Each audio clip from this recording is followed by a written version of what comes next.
Ak vás zaujíma, či je broker Race Option bezpečný, potom ste na správnom mieste.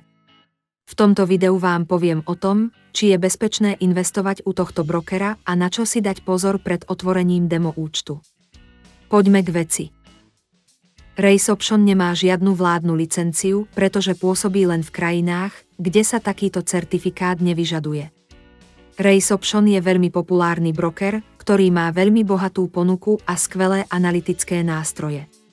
Ak si chcete otvoriť účet u tohto makléra, potom odkaz nájdete v popise tohto videa. A ak hľadáte brokera, ktorý je certifikovaný, potom v popise nájdete aj alternatívneho brokera.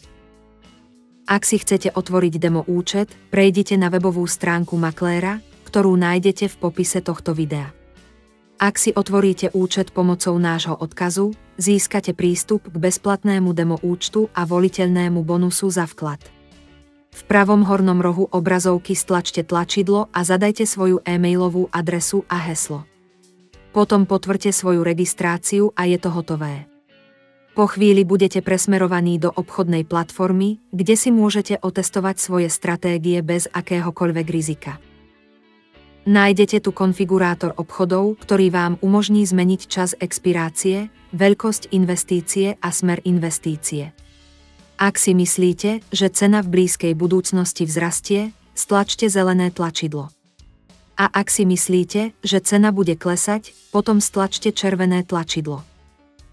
Ak chcete zvýšiť efektívnosť svojej investície, môžete si vytvoriť vlastnú stratégiu na základe ukazovateľov dostupných v platforme. Tu si môžete vybrať z mnohých dostupných indikátorov, ktoré si môžete neobmedzene konfigurovať. Pred prvým vkladom odporúčam otestovať stratégiu na demo účte. Ak chcete vykonať svoj prvý vklad, stačí kliknúť sem a potom si vybrať jednu z dostupných metód vkladu. Vklad môžete vykonať pomocou online peňaženiek, kryptomien a kreditných kariet. V závislosti od toho, v ktorej krajine žijete, sa môžu spôsoby platby líšiť. Aby ste si mohli svoj vklad vybrať, budete musieť overiť svoj účet. Budete musieť potvrdiť svoju totožnosť a adresu bydliska. Na tento účel si budete musieť pripraviť fotografiu občianskeho preukazu alebo pasu. Overenie je potrebné, pretože maklér musí dodržiavať predpisy proti praniu špinavých peňazí. Dúfam, že toto video bolo pre vás užitočné. Ak áno, zanechajte like a prihláste sa na odber tohto kanála, aby ste boli informovaní o nových videách zo sveta investícií. Ďakujem za sledovanie.